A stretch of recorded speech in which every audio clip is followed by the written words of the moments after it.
वाचनालय फुलतच नाही, अभ्यास करायला कोणी येत नाही इथं. यांचं कार्यालय झालं इथं, कार्यालय करून ठेवले नाही काय कार्यक्रम होते इथं हे दिले जाते म्हणजे. वाचायला कोणी येत नाही, पुस्तकं वाचायला भंतीची हे ते कोणी कोण नाही. नुसतंच वाचनालय लिहून ठेवलंय. याचा टाइम बी दिलं हे सकाळी 8 ते 9, संध्याकाळी 7 ते 8. या टायमात खुलतंय पण पुरी येत नाही वाचत. धंदा लावलाय निवड. तुम्हाला काय माहिती नाही हे झाडायला? अरे हे गोरखकर कामाला होत्या. गोरखने काय केलं, हे बांधलं ना कल्याण काळे साहेबाच्या निधीतून बांधले. कल्याण काळे साहेबांनी ज्या टायमाला हे बांधकामासाठी पैसे बिशे दिले, गोरखने हे बांधकाम चालू केले. हे त्यांच्याकडे गोरखकर कामाला होते लेबर. नंतर मग त्यांना काय ते पत्र सेडबीड गोरखने मारून दिलं आणि नंतर मग यांना इथंच ठेवलं पण बिना पगारी. हो ना, झाडू राहिले ते पाहू राहिले. मी हे काय साफसफाई तुम्ही करता सगळं, काहीच पगार देत नाही. अरे इतकाले पैसे घेते ते लग्नवाले, हे काही देत नाही. ट्रस्ट काही देत नाही. यांच्या यातून देत नाही पेमेंट मधून, काही मंथली नाही, काही नाही, काही नाही. आम्हाला नाही माहिती पेमेंट मधून देतात का कसं, पण लग्नवाले पण देतात ना आम्हाला एवढं का त्यांचे देते. लग्नाचे सामान आहे, खुर्च्या बिडच्या टेबल गिबल हे इथं ठेवलेली वाचनालय तिकडं. बंतीजी वगैरे कोणी इथं विपश्यनाला किती लोक येतो? ते जुने लोकच असणार. कोणी कोणाचा टाकेल म्हणलं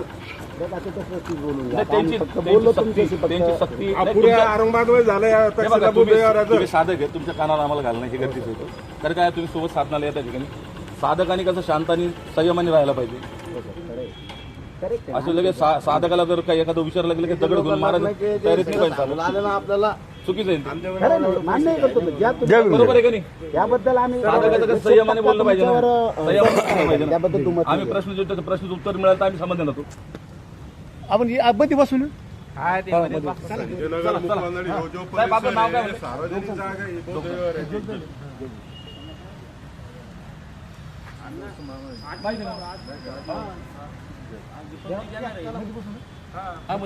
चालू करून मामाश्री घ्या चावी घ्या बरं मामा. हो घ्या. बरं किती दिवस चालून द्यायचं हे समाजाचे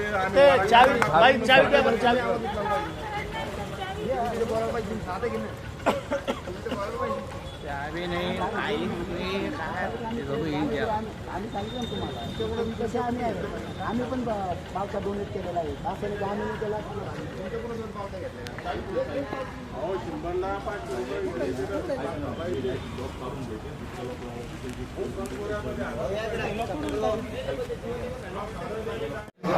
वाचनालयामध्ये हे वाचनालय मंगल कार्यालय, हे मंगल कार्यालयाचं सामान आहे. पायऱ्या बिऱ्या लाईटिंगचं हे वाचनचं सामान आहे. ते झेंडे आंदोलनासाठी कोणत्या पक्षासाठी काढतात, कोणत्या पक्षासाठी वापरतात. वाचनालय आहे ना, हे ऑफिस केलं आहे. वाचनालयामध्ये एक पुस्तक आहे का? पुस्तक कुठे वाचनालय? पुढे पुस्तक, कुठे पुस्तक? हे काय? हे भांडे वाचले, हे आचार्याचे भांडे. दुकानदारी चालू होती या ठिकाणी हे वाचनालय नसून या ठिकाणी व्यावसायिक दुकान करून ठेवले. या ठिकाणी कार्यालय केले यांनी. ऑफिस या ठिकाणी प्लॅन टाकलाय. हा प्लॅन जो दिला ना, हा दान दिला, हे दान दिलेला प्लॅन आहे ना. हा बाहेर शांत राहा. हा नागरिकांसाठी पाहिजे. प्लॅन जो आहे ना, साधक वगैरे जर लोक येतात ना त्यांच्यासाठी प्लॅन पाहिजे. या ठिकाणी धंदा केला जातो. 30 रुपयाला जारी विकू राहिलेत ना. आता या ठिकाणी हे साऊंड सिस्टमचं सामान. या ठिकाणी कोणतं सामान? या ठिकाणी वाचनालयामध्ये काय पुस्तक कोणतं आहे? वाचनालयामध्ये काहीच नाही, सगळं मंडपचं सामान आहे. मंडप हे का डेकोरेशन? हे मंडपचं, हे मंडप, चटाया, मॅट, ह्या चटाया, हे सतरंज्या, हे मंडप आहे ना. टेबल हे वाचनालय नसून 4 कॅमेरे लावलेत ते. त्यांना छंद आहे ना, त्यांना ते गाणे गायचा लोकायला. सर्व वाचनालयाच्या नावाखाली या ठिकाणी जे काही स्वतःला स्वयंघोषित ट्रस्ट जे म्हणतात ना, तर त्यांनी या ठिकाणी धंदा लावलेला आहे. तो हा धंदा त्यांनी बंद करावा व आतापर्यंतचा जो त्यांनी पैसा जमा केलेला आहे त्या पैशाचा हिसाब द्यावा नागरिकांना. संजयनगरमध्ये बऱ्याचशा नागरिकांच्या तक्रारी आहेत की यांनी 25,000 रुपये एका लग्नाचे घेतले, एका कार्यक्रमाचे घेतले, वाढदिवसाचे घेतले, तर यांनी ते पैसे कुठं खर्च केले. त्या ठिकाणी डॉक्टर बाबासाहेब आंबेडकरांचा जो पुतळा उभारला आहे तो पुतळ्याचं जे काही घरचे आणि ओट्याचं जे काही काम आहे ते पूर्ण टोटल एका कार्यकर्त्यांनी दिलेले आहे आणि हे प्लॅटमध्ये दिलेले आहे. हे सर्व जर दान आणि ही भरती त्या ठिकाणी पडलेली बाहेर भरती आणून टाकलेली आहे. ज्यावेळेस रोडाचे काम चालू होते काम चालू होते त्या ठिकाणी मी भरती काढलेली ती भरती त्यांनी इथं आणून टाकलेली आहे. यांनी या ठिकाणी 1 रुपया खर्च केलेला नसून या ठिकाणी त्यांच्याकडून वसुली भरपूर प्रकारात चालू आहे. आणि या ठिकाणी कधी कधी सकाळी एक कार्यक्रम संध्याकाळी कार्यक्रम असे दोन कार्यक्रम या ठिकाणी होतात. आणि या ठिकाणी पलीकडचा जे विहार आहे ते विहाराच्या जागेसाठी कंस्ट्रक्शनसाठी शिगोकर दादा मंत्री असताना त्यांनी निधी दिला होता. आणि हा जो वाचनालयाचा आहे जे वाचनालयात जे काम झालंय ते माननीय कल्याण काळेसाहेब ज्या टायमाला आमदार होते त्यांच्या निधीतून झालेलं आहे. आणि हा कंस्ट्रक्शन पण माझ्या मित्रांनीच केलेलं आहे. आणि या ठिकाणी वाचनालयाचं बोर्ड लावलेलं आहे आणि इकडल्या साईडला बोर्ड लावले की या ठिकाणी कार्यक्रमाचे सुपाऱ्या घेण्यासाठी संपर्क करण्यात यावे असे यांचे बोर्ड लावले. ते 7 जणांचे ट्रस्टीचे नाव आहे ते नावाचे जेवढे मोबाईलवरती टाकलं.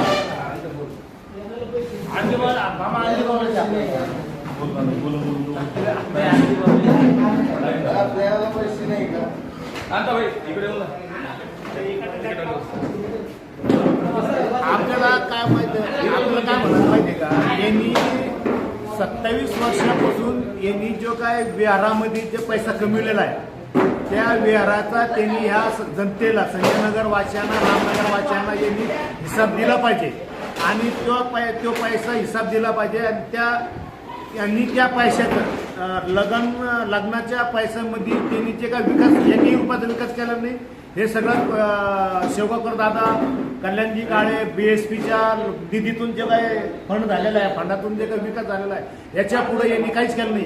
राहिलं पाणी वॉटर हे जे पाण्याचं जे हे केलेलं आहे तेही दान आहे दानामधून आलेलं आहे. पुतळा दानातून आलेला आहे. त्यांनी सगळं आणि त्याचे खोटे नाटे बिलं करून त्यांनी आज स्वतःची घरं भरविलेले आहे. त्यांनी ते पैसे समाजाला त्यांनी हिसाब द्यावा एवढी आपली सर्व संजयनगरच्या नागरिकांच्या वतीनं एवढी विनंती आहे. प्रत्येकाला या ठिकाणी काही मान्य आहे का किंवा तुम्हाला हे लग्न प्रकार बोला ना भाई.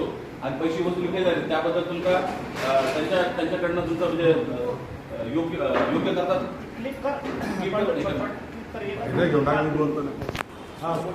जेवढे कार्यकर्ते संजयनगरचे जमा आहे तेवढ्यांनी या ठिकाणी आपल्याला मत मांडायचं आणि 2च मिनिटात मांडायचं आहे की हे जे लोक जे लग्नासाठी पैसे घेतात ते योग्य आहे का अयोग्य आहे फक्त एवढं सांगायचं. योग्य आहे का अयोग्य आहे हा तर एवढं 2च शब्द सांगायचे.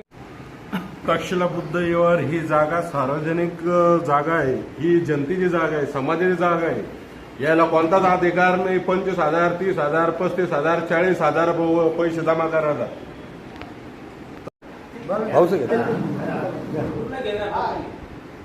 आपल्या पूर्ण औरंगाबादमध्ये सामाजिक सभागृहाला कुठंच पैसे लागत नाही. हे आपलातून संजयनगरचंच एक सामाजिक सभागृह आहे जे की ते शासकीय निधीतून उभारलेलं सभागृह आहे. आणि याला 25,000 रुपये दिल्याशिवाय इथं परवानगी नाही. तर आमची एवढीच विनंती आहे की आम्हाला इथं आहे ना जे गोरगरीब जनतेसाठी आमदार निधीतून जो आम्हाला हे सुविधा भेटल्या त्या सुविधा आम्हाला फुकट भेटल्या पाहिजे एवढीच आमची मागणी.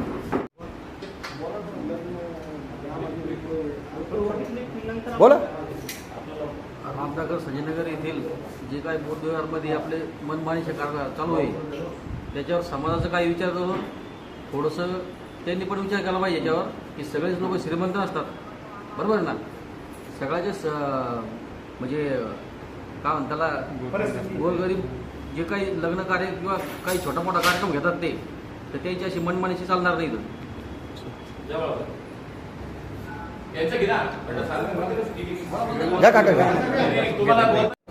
जे पैसे घ्यायला लागले योग्य नाही गलत आहे. तेवढं 25,000 रुपये द्यायला पाहिजे का वर्गणी. नाही द्यायला पाहिजे. जे मानधनासन जे विहाराला देता येईल त्या पद्धतीने सहकुशीने घेऊन ते दान पावती त्यामध्ये सविस्तर दिले गेले पाहिजे की मंडपाचे एवढे पैसे बुधवार आपल्या समजा सगळ्या आपल्या वस्तीच्या ना समजा जे काय 1500 रुपये 1000 रुपयेपर्यंत पावती गरीब फाडू शकतो. जसं शिंदे बनला आहे तिथं 1000 रुपयात 500 रुपयात पावती हो. या सभागृह दिला जातो. बाकी ऐपतीप्रमाणे मंडप टाकू शकतात, पण तुम्ही म्हणता एवढ्याचं मंडप टाका तेवढ्या टाका असं योग्य बरोबर. हे तसं काही चाललं आणि त्याच्या गरिबाच्यानुसार जो परिस्थितीनुसार करत, पण योग्य ती 1000 रुपये पावती बरोबर आहे मेंटेनन्ससाठी बुद्धविहाराच्या मेंटेनन्ससाठी. बुद्धविहाराच्या जय जय बोला. बुद्धविहाराच्या विषयामध्ये एकदम लग्नाचा कधी विषय ठेवला तर 25,000 रुपये हा प्रोग्रामाचे मागतात आणि मंडपही आमचा स्वतःचा लावा, भांडेही आमचे स्वतःचे घ्या आणि आचारीही आमचा स्वतःचाच लावा, नाही तर तुम्हाला हे सभागृह भेटणार नाही असं एक सरळ सांगतात. हुकुमशाही चालू आहे इथं. तक्षशिला बुद्धविहार ही कोणाची मालकी हक्काची जागा नाही, म्हणून 25, 30, 40, 50,000 रुपये द्या म्हणा. हे तक्षशिला बुद्धविहार हे समाजाचं आहे. समाजानं जे दिलं खुशीनं 1100, 1900, 5000 त्याचा ऐपत असेल तर 11,000 देईल, 50 बी देईल, म्हणजे ऐपतीनुसार देईल. असे 8 नको तुम्हाला एवढे द्या ते द्या. ही कोणाच्या मालकी हक्काची जागा नाही. हे जे समाज देईल ते समाजानं प्रेमाने दिलं ते घ्यायला पाहिजे अशी माझी विनंती. बोल ना. बोल मामा बोलतो मास्तर बोलतो बाकी नंतर मग आपण तक्षशिला बौद्ध विहार ही समाजाची प्रॉपर्टी आणि समाजाच्या प्रत्येक माणसाला तिथं कार्य करायचा अधिकार आहे. ती तयार करण्यासाठी संजयनगरमधील आपले भालेराव साहेब म्हणा, केदारे साहेब म्हणा, तुम्ही खंडागळे, मोरे साहेब, मुगदळ साहेब या सगळ्यांनी तिथं खूप त्रास सहन केलेला आहे. लाट्या काढल्या देवराज संस्थापक सर्वांनी त्रास सहन केला, लाट्या काट्या खाल्ल्या. इथं खड्डे होते, ते खड्डे बुजवण्यासाठी यांनी अहोरात्र प्रयत्न केले, सिडकोला भांडले. या सगळ्या गोष्टी केल्या. त्याच्यामुळं समाजाच्या सर्वांगीण विकासासाठी समाजाला त्याचा फायदा व्हावा यासाठी ते समाजाच्या कोणत्या तरी आता प्रमुख माणसाकडे ते आली पाहिजे. थोडं शांत बघा थोडं. आपण सगळ्यात पहिले संजयनगरला निधी कोण आणला? शेवगाव दादाकडून. किती निधी आणला? 15 लाख निधी आणला आपण सगळ्यात पहिले शेवगाव दादाकडून. संजयनगरला सगळ्यात पहिले निधी भेटला तो आपल्या संजयनगरला भेटलेला आहे. आणि नंतर शेवगाव दादानी निधी कोण दिला? भावसिंगपुऱ्याला. भावसिंगपुऱ्याला जे आपण जातो का ते टर्न मारतो का ते बुद्धविहार आहे का तिथं निधी दिला दादानी. इथलं बोला. तर कसं आहे माहिती आहे का, आता हे तर त्यावेळेस कोणीच नव्हते. आसाराम गायकवाड होते थोडेसे सिनियर होते आपल्यापेक्षा. आवसरून काका होते सिनियर होते, पण त्यांनी त्यावेळेस काहीच काम केलेलं नाही आहे. आम्ही त्यांना संध्याकाळी 5 वाजता 5:30 वाजता ऑफिस बंद झाल्यानंतर कृष्णा साबळे आणि आम्ही त्याला इथं मोजमाप करायला इथं आणलेलं आहे. आणि हे काय आपल्या लोकांना लूटमार करतायत.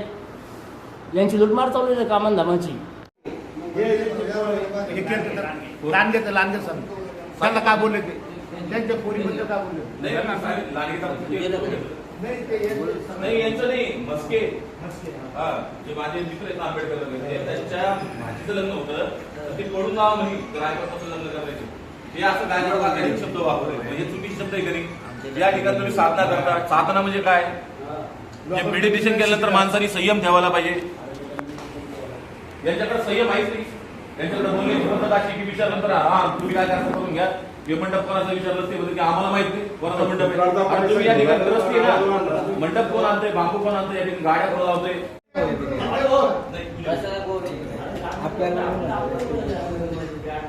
मुळात कोणत्याही कार्यक्रमाच्या वेळेस विहारांना जे दान दिलं जातंय त्या दानापुरते त्यांनी धम्मदानापुरतं त्यांनी बोलायला पाहिजे. त्यांनी या गोष्टीची सक्ती करू नये की मंडप आमचा लावावा किंवा आचार्य आमचा लावावा किंवा भांडे आमचे घ्यावेत किंवा पाणी आमचं घ्यावं. जर कदाचित स्वयंपाक चुकीचा जर झाला तर त्या आचार्याची जबाबदारी घ्यायची कोणी. जर हा ट्रस्टीचाच आचार्य असेल त्याच्याकडून चुकलेला स्वयंपाक आहे, पाहुण्यारावण्याला त्या व्यक्ती खाऊ घालणार असेल स्वयंपाक आणि तो स्वयंपाक चुकीचा झाला, ती भाजी चुकीची झाली तर त्याची जबाबदारी कोणी घ्यायची. म्हणजे जे लग्न करतात ती मंडळी किती नुकसानमध्ये राहील, त्यांचा सर्व लोकांमध्ये थू होणार. आणि विशेष करून त्यांनी खर्च केलेला असतो, जेवणासाठी खर्च करतात हे करतात आणि तो जर स्वयंपाक चुकीचा झाला तर त्यांचं म्हणजे पूर्ण पाहुण्यारावण्यात नाक कापलं जाईल अशी भूमिका होऊन जाते. म्हणजे असं होऊन जाईल त्यासाठी यांनी म्हणजे कोणीच तसं असं करू नये की बाबा आमचा स्वयंपाकी घ्या, आमचे भांडे घ्या, आमचा मंडप घ्या किंवा आमचं पाणी घ्या, ही काही सक्ती असू नये. चव्हाणताई त्यांच्याशी संपर्क केलेला आहे. त्यांना सांगितलेलं आहे की काही जे आपल्या वस्तीमधले रामनगर, संजयनगर, मुकुंदवाडी या ठिकाणचे जे हुशार विद्यार्थी असतील, जे MPSC UPSC करायचे म्हणजे ऐपत नाही म्हणजे करू इच्छितात पण त्यांच्याकडे पैशाची काही व्यवस्था नाही, त्यांच्यासाठी काही पुस्तकं वगैरे या ठिकाणी आणून आपण वाचनालयामध्ये ठेवणार, रॅक त्यांच्याकडनं घेणार, त्यांच्याकडे टेबल घेणार आहे आणि हे वाचनालय आपण चालू करणार. इकडचा या ठिकाणचा धंदा हा जो धंदा आहे बंद करा, हा बंद करून या ठिकाणी वाचनालय म्हणजे वाचनालयाच्या नावाखाली वाचनालय चालू पाहिजे. या ठिकाणी दुसरा कोणताही तिसरा धंदा चालू नाही पाहिजे. त्यामुळे आपण ते बंद करून या ठिकाणी ते करायला सर्वांचं मत आहे का? सर्व सहमत आहे का? सर्वांची सहमती असेल तर आजच आपण हा कुलूप काढून यांच्या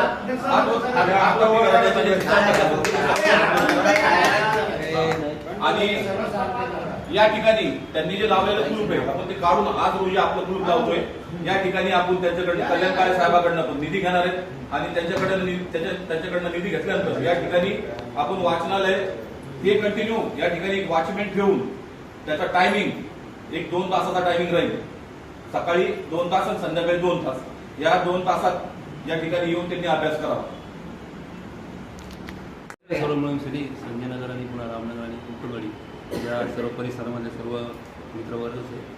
तर आपण हे प्रस्ताव कोणाकडे करतो आपण ह्या बाबतीत आता आपला हे सगळ्यात एक प्रस्तावने मांडायचं कसं आपण आता तो समाजाला डुबून त्यांनी ते समाजाला त्यांनी हिसाब द्यावा आणि एवढं घ्यावा आणि हे ट्रस्ट त्यांच्या नावावर नाही, ही जागा त्यांच्या नावावर नाही, हे पहिले लक्षात घ्या. ही जागा शिडकोची होती, शिडकोनं महानगरपालिकेत वर्ग केली, ती दोघांकडे ही या संस्थेच्या नावाने ही जागा नाही.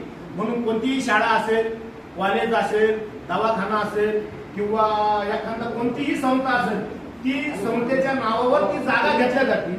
त्या जागेच्या नावावर ती संस्था त्याच्या मनात विचारलो तर बाळासाहेबांनी चांगल्या सूचना केली होती आणि मी पण सांगितलं की जे आपण तक्षशिला बुद्धविहार, या तक्षशिला बुद्धविहाराच्या नावाखाली एक आपली बँक खोलायची, पतसंस्था खोलायची. त्या संस्थेचं देखरेख जे काही कार्यकर्ते जे काही आपले भरपूर मुलं आहेत त्यांचे शिक्षण झालेले जे सांभाळू शकतात त्यांना त्या ठिकाणी ते बघण्यासाठी ते इथे पैसा जमा करायचा. तो पैसा जमा आहे त्यातून ज्या विद्यार्थ्यांना समजा काही पैसा कमी पडत त्या ठिकाणी त्याला तिथून लोन करून द्यायचं आणि ज्यावेळेस त्याचं शिक्षण झाल्यानंतर तो जॉबला लागल तर त्यांनी ते लोन फेडण्यात मदत करायची. अशा प्रकारे आपण ते ठरावलं होतं मागच्या मिटिंगमध्ये.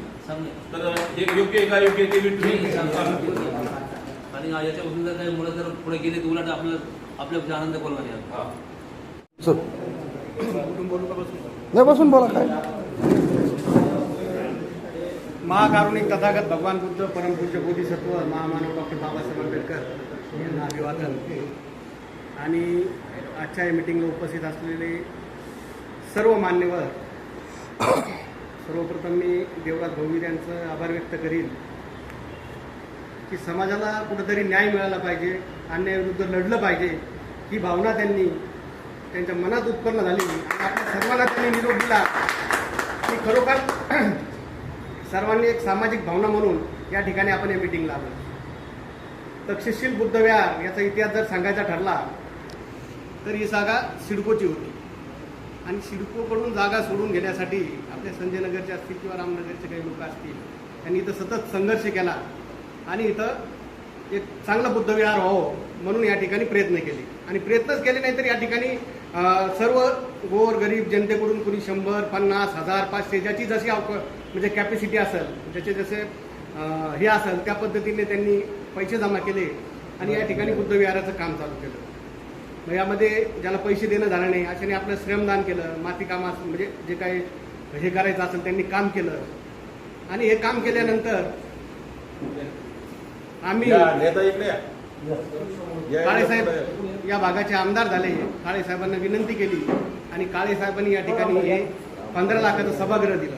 त्याच्यानंतर शेवगावकर दादांनी मला वाटतं पहिले 10 नंतर 15 असं काहीतरी 25 लाखाचं सभागृह दिलं. त्याच्यानंतर नगरसेवक ससानेबाई असताना ही वाल कंपाऊंड वाल झाली. म्हणजे सर्व जनतेच्या कष्टाचा, मेहनतीचा, हाडामासाचा, रक्ताचा पैसा या ठिकाणी लागलेला आहे. आणि प्लस शासनाच्या निधीतून हे सभागृह बांधले गेले. पण माझं दुर्दैव असं आहे की काळे साहेबाचा निधीतलं सभागृह आहे, पण मी एक अरुण दाभाडे वाचनालय म्हणजे सभागृह दिले त्यांनी, आता त्याला वाचनालय करायचं का काय करायचं, सामाजिक सभागृह आहे.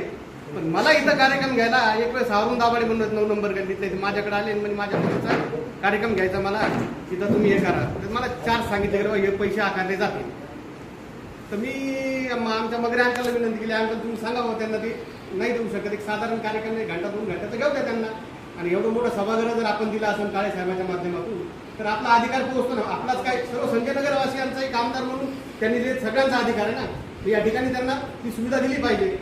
तर शेवटी मगरे अंकलचं सुद्धा ऐकलं गेलं नाही. मग हा एक समाजात आपण काम करताना एक भावना असते माणसाची, बाबा मी समाजसेवेत माझ्याकडून काहीतरी चांगलं झालं पाहिजे, समाजाची सेवा झाली पाहिजे. आणि याच्या उलट गोरगरीब समाजाच्या कष्टा मेहनतीतून शासनाकडून झालेल्या त्याच्यातून पैसे घेणं हे कितपत योग्य आहे, की अतिशय अन्यायकारक आहे. आणि याचा कुठंतरी आवाज उठवला पाहिजे. आजही आपल्या वस्तीतल्या अनेक महिला भांडे घासायला जात आहेत, माती कामाला जात आहेत आणि खरोखर कंडिक्शन नाही. काहीची तर अशी कंडिक्शन आहे की मुलींचं शिक्षण, लग्न करायची सुद्धा कॅपॅसिटी राहत नाही. अशा परिस्थितीत जर हा हातभार लागला इथं या ठिकाणी, जर इथं सभागृह त्यांना मोफतमध्ये उपलब्ध झालं तर किती मोठं त्यांचं काम होऊन जाईल. कारण शेवटी पैसा हा सगळ्यात महत्त्वाचा आहे. आणि जर तिथं त्यांची लूट होत असेल तर योग्य नाही. आज आपण पूर्ण शहरामध्ये पाहिलं असेल, संपूर्ण शहराचा अभ्यास केला आहे एक 10-15 दिवसाच्या अंतराने, कुठेही शहरात सामाजिक सभागृहाचे पैसे वसूल केले जात नाही. मसलतपूरचं जर उदाहरण घेतलं, त्या ठिकाणी 500 रुपये घेतले जातात फक्त साफसफाईचे. तिथं त्यांनी वाचमन ठेवला, 500 रुपये साफसफाईचे म्हणून 500 रुपये घेतले जातात. आणि त्याच्यातही राजू भाऊशी मी चर्चा केली, परवा दिवशी लग्नात भेटले तर ते भाऊ म्हणे आम्ही त्यांना 5,000 रुपये आमच्या खिशातले देतो. बाबा हे लोकांकडून आलेले 5,000 माझ्याकडून गेले, हे साफसफाई परिसर स्वच्छ ठेव. तर आज या ठिकाणी यांनी चांगला मुद्दा हाताळा देवराज भाऊनी की या ठिकाणी UPSC MPSCचे क्लासेस व्हायला पाहिजे. खरोखर आपल्या समाजात एवढं टॅलेंट विद्यार्थी, पण आजही काय मायबापाची पेन वही घेऊन देण्याची ताकद नाही त्यांना. मग एक सामाजिक कार्यकर्ता म्हणून, एक समाज म्हणून आपला कुठंतरी हातभार लागला पाहिजे. म्हणून आता एवढी मोठी जागा उपलब्ध आहे. या ठिकाणी जर खरोखर 2-3 हजार काय जे चार्ज लावतात त्या माध्यमातून 2 शिक्षक ठेवले, त्या पोरांचे क्लासेस घेतले, एक चांगल्या पद्धतीचं या ठिकाणी विद्यार्थी घडवता येतील. दुसरी गोष्ट, या ठिकाणी जे काय आपण 1,000-2,000 या ठिकाणी जमा होतील त्याचं देखील जर कॅल्क्युलेशन केलं आपण तर वर्षाला कमीत कमी 8, 15, 20, 25 ज्यांची कॅपॅसिटी नाही आपल्या मुलामुलींची विवाह करण्याची, त्या ठिकाणी आपण सामूहिक विवाह करू शकतो. अशा पद्धतीचं काम जर आपण सर्वांनी हाती घेतलं, शेवटी लढाई माझी, देवराज भाऊची किंवा कोणाच्या विरुद्ध नाही आपल्याला, ही अन्यायाविरुद्धची लढाई. आणि स्वतः जे करतायत त्यांनी स्वतःच्या मनाला म्हणजे आत्मपरीक्षण केलं पाहिजे की आपण हे काय करतो. त्यांनी स्वतः आत्मपरीक्षण केलं पाहिजे की आपलं हे चुकीचं आहे. त्यामुळं माझी सर्वांना विनंती राहील की देवराज भाऊ आपण जरी पुढचा पाऊल घेतला असला तरी सर्व बाबासाहेब आंबेडकरांचे लेकर आहेत, सर्व समाज व्यवस्था एककड होती. बाबासाहेब आंबेडकर एककड होते, त्यावेळेस त्यांनी संघर्ष केला आणि सर्व समाजाला न्याय मिळवून दिला. हे आपल्याला काय अशी काय एवढी मोठी लढाई लढायची नाही, ही हक्काची लढाई, समाजाला न्याय मिळवून देण्याची लढाई. आम्ही सर्व आज शपथ घेतो, सर्वांनी हात करून शपथ घ्या की आपण सर्व त्याला न्याय मिळवून दिल्याशिवाय राहणार नाही. सर्व एक मोठीने आता हे पहा, हे शेवटी जिथं कुठं पैसे कमवायचं असेल तिथं मग माणूस धडापड्या देतोय, काहीतरी हे करतोय. पण एक जीवाने, एक दिलाने सर्व एकत्र मिळून पूर्ण लढू, एवढी अशी शपथ घेऊ. आणि या ठिकाणी एवढं बोलून माझे 2 शब्द संपवू. सोपवल्याच्या नंतर त्यांना इतकं त्यात फ्रॉड वाटलं. त्यात 2 जण, त्याचं नाव गायकवाड आणि मोरे होते, हे 2 जण. आम्ही मुंबईला जाऊन त्यांची जी मिटिंग आहे ना, 11 जण सदस्य असताना त्या ठिकाणी फक्त 4 जण मिटिंग घेत होते. त्यामध्ये रिटायर जज काही कागद बिगड घेतलेले का सारा चेक केलं, पण तरी आम्हाला धर्मदाय चलायच्या त्या मिटिंगमध्ये जे कोर्ट असतं ना त्या कोर्टामध्ये आम्हाला एंट्री दिली नाही. दादा त्या ठिकाणी जाऊन त्याला आपलं इतकं बोलले की तू काय संबंध तुझा काय म्हणजे असं त्यांच्या बाजूने का बोल आहे. त्याच्यामध्ये सगळं लेखा येतो, पुढं खर्च झाला किती पैसा जमा झाला. पहिले ऑडिट रिपोर्ट घ्या, ऑडिट रिपोर्टच्या नंतरच आपल्याला कारवाई करता येते. असं तोंडी बोलणं आणि सरकारी बोलणं हे महत्वाचं आहे. ऑडिट रिपोर्ट आल्याच्या नंतर आहे ना, आणि त्याच विषयाला अनुसरून या ठिकाणी आपण पुढं आणखी पद्धतीने गेलो पाहिजे. तर त्या विषयावर आपली सगळी इथं या ठिकाणी चर्चा झालेली आहे. या चर्चेमध्ये सर्वप्रथम मी या ठिकाणी असं एक माझ्या छोटी सूचना या ठिकाणी मांडू इच्छितो की जर संस्था आता आपल्या चर्चेत असं आलं की संस्था रजिस्ट्रेशन नाही तर हिशोब मागचा पडला आणि ज्यांच्याकडे संस्था रजिस्ट्रेशन आहे त्या संस्थेची जागा पलीकडे आहे. ही सार्वजनिक सिडकोच्या अंतर्गत आता नंतर महानगरपालिकेला आलेली जागा आहे आणि ज्यावेळेस या ठिकाणी सर्वप्रथम शिवकरदादांनी या ठिकाणी निधी दिला होता त्या निधीमध्ये सिडकोने बरेचसे प्रश्न या ठिकाणी उपस्थित केले होते. परंतु शिवकरदादा या ठिकाणी मंत्री असल्यामुळं ते सर्व विषयाने समन्वयाने चर्चा करून पुढे नेऊन या ठिकाणी त्यांचा निधी या ठिकाणी वापरला आणि त्यानंतर मला वाटतं सगळ्यांनी या ठिकाणी निधी देऊन या ठिकाणी या जागेचा विकास केलेला आहे. त्यामुळं त्या सगळ्या प्रश्नावर आता सारा की नेमके काय केलं पाहिजे आणि अशा चर्चेतनं पण नेमके अगदी आपल्याला करायचं तर त्याच्यानंतर परत आग्नीतून निघून फोपट्यात जायचंय म्हणजे कोणाच्या नंतर हे ताब्यात, कारण ही वास्तू आहे कोणाला तरी सांभाळावं लागणार आहे. कारण ही बेवारस असली तर तिला सांभाळू शकत नाही किंवा त्याच्यावर कोणी